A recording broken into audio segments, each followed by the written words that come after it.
So, Summer, I know who you are, but can you tell everyone out there in internet land who you are and what you do? Sure.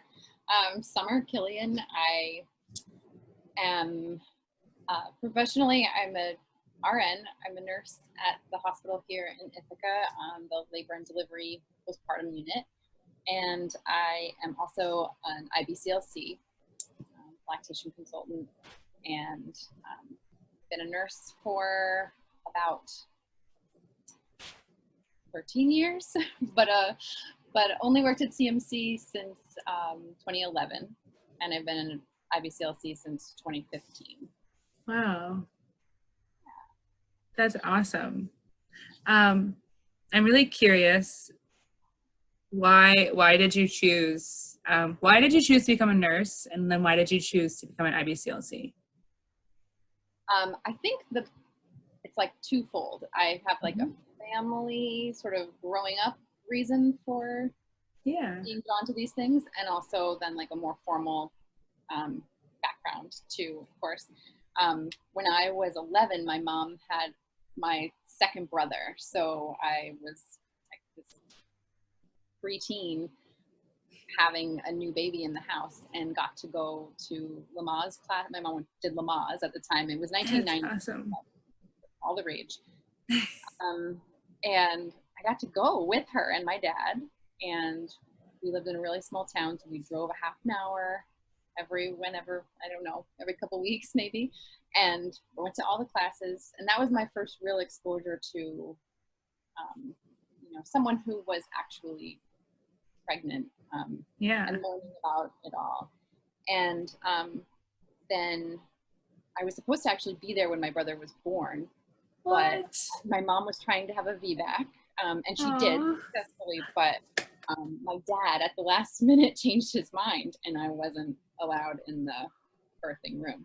So I don't remember being too sad about it because I got the baby anyway. Hey. But in hindsight, I think, wow, that would have been really amazing doing what I do. But it was at the time it worked out all right.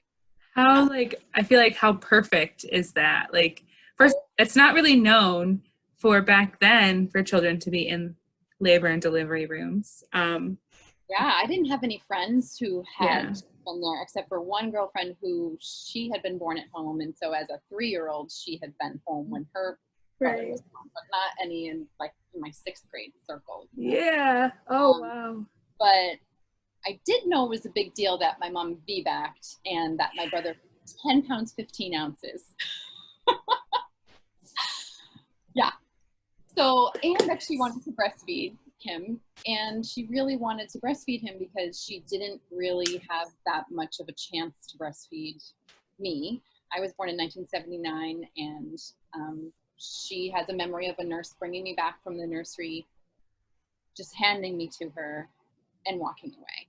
And my mom was 21 and didn't know what to do, and died. It was painful.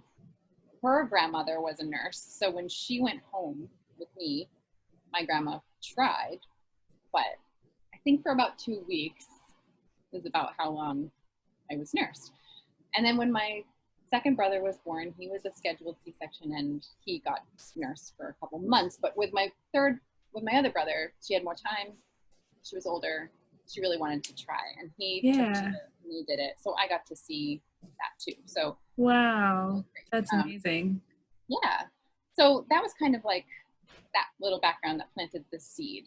And then I came to Ithaca to go to Ithaca College in 1997, and I was a sociology major there, and I had a concentration in women's studies. I was just very drawn to feminism and birth and empowerment for people, and was so super proud to be a sociology major. Like, never crossed my mind to be a nurse. I thought maybe at some point I'd get back to the birthing thing, but I didn't really even know the options then, But after college, I heard about doulas, and I went to a doula training, and I got really nervous to reach out and attend births.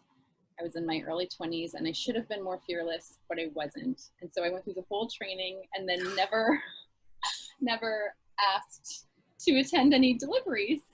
And so, of course, like, you can't become a DONA trained doula unless you do that. So I didn't do that. But I did go to nursing school a couple years later. And by that point, I was like, okay, let's be real here. Let's do a couple years of sort of well-rounded nursing, taking care of many different populations, people who are ill, people who are in surgery, people at the end of life. That was the advice given to me, like, kind of get your feet wet in the big world and then hone in on what you really want to do. And so I was able to get my first postpartum job in New York City in 2009. So I learned postpartum nursing in a really big hospital that did 5,000 deliveries a year. And they had, I think, maybe 4 lactation consultants for 5,000 deliveries a year.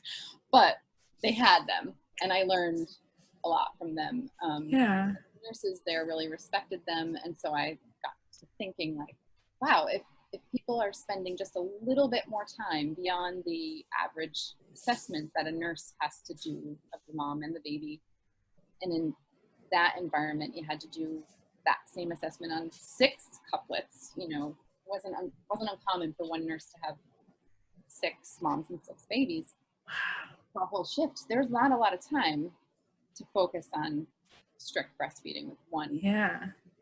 So I just got really into it. And whenever I had extra time, I just wanted to go learn more about breastfeeding and help moms. So, got a lot of clinical hours there in New York City.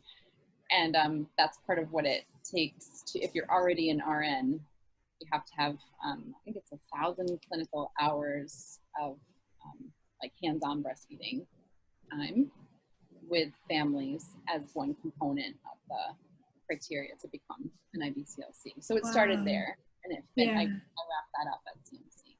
Wow, that's amazing. So I went to Binghamton for nursing school while I lived here in Ithaca still. So. Nice. That's amazing. First of all, I didn't know that you've worked at CMC for so long. I also didn't know that you did postpartum in New York City. That's so amazing. Yeah, it was really, learned a lot. Place to learn. Yeah. And I'm almost happy that I didn't learn labor and delivery nursing there, because at CMC, it's, being able to do both and have a baby, have a delivery, and then move to postpartum with the family is so neat. And that hospital was great, but just too big to do that. Labor and delivery was completely separate. So is that what you guys do at CMC? We don't always get to follow the same family, but if time allows, or like if the census, then we can. Yeah.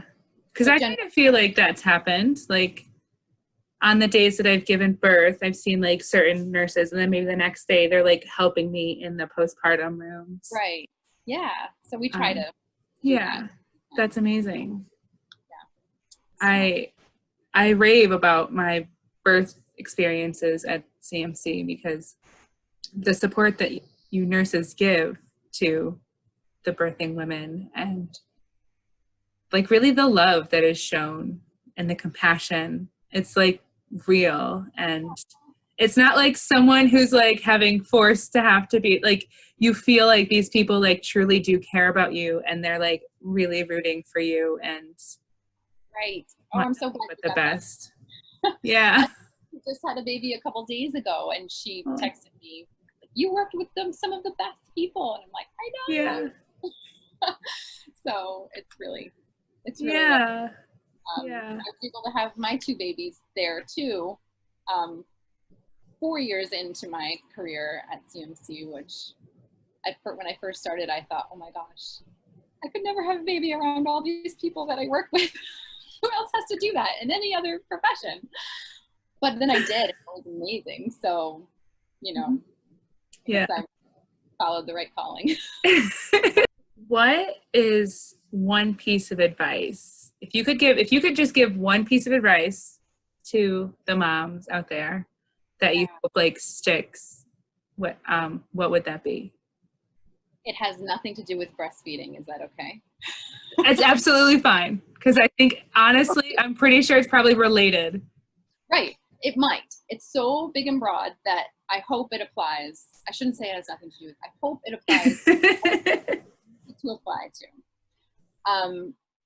When my first baby was really little, and I was in that phase of like, I had changed a lot of diapers as a nurse, but I think it's just different when it's your own. And we had a friend over. She was a coworker of my husband's, and we were just chatting while I was putting a new outfit on the baby, and I think it must have taken like a beat too long, or by that point she was an experienced mom, and she said, you don't have to snap every snap. Oh my God. Like, that is so true. And I now have told a few moms, like, I think that is like one of the best gems I've ever been told. I mean, there's of course little like precise professional pieces that you hear, and pieces that you want to keep, like what's a fever, this is a fever, this is not. But those are facts, not really advice. Right. This was like a game changer. I was like, yeah, a onesie has 3 snaps, but if 2 of them are snapped, it's fine. And the thing holds even if only one is snapped. Really. So that's my best advice. I like it. Of course, like that's my job. That's my passion. But I also want happy families. Yeah. I should say, and I want. But sometimes it is a but, and sometimes we have to change course, and that's sometimes what we have to do. Yeah. So, and it's okay. Like that's the biggest. It's okay that stuff might not be okay, and you might have struggles, or you have to work. Like, it's okay. Right. It's not. Nothing in life is perfect. Right. Nothing in life is perfect. Nothing in life has all 3 buttons snapped. No, that's really true. So whenever I see those onesies, I'm like, you only need one of those. But it's a good thing there's 3. That way we don't have to do them all. Yeah. And we're so happy that we have you, like specifically for our group, but like I'm really saying for the community. Thank you. Summer are like, again, a ray of light for this community when it comes to just like who you are, really. Yeah. That's very kind. I really appreciate it. And I appreciate everything that you're doing to keep this World Breastfeeding Week going strong and publicizing it. It's so important. Isn't it interesting that in the year where we're most separated, we're actually having something that's the most cohesive. Yeah. So I know. I'm very excited about it. I'm really excited to like officially, well, this is going to air during Breastfeeding Week, but I'm excited to like get these out. And even though they're like short little videos, I think that just the love and support of the community is going to shine through. So that's my Summer. Well, thank you so much for taking time out today to talk to me. I am humbled again by who you are and what you give to this community and to us here at WIC. You've always been such a strong supporter, and I really appreciate that. Thank you. Happy World Breastfeeding Week. Bye.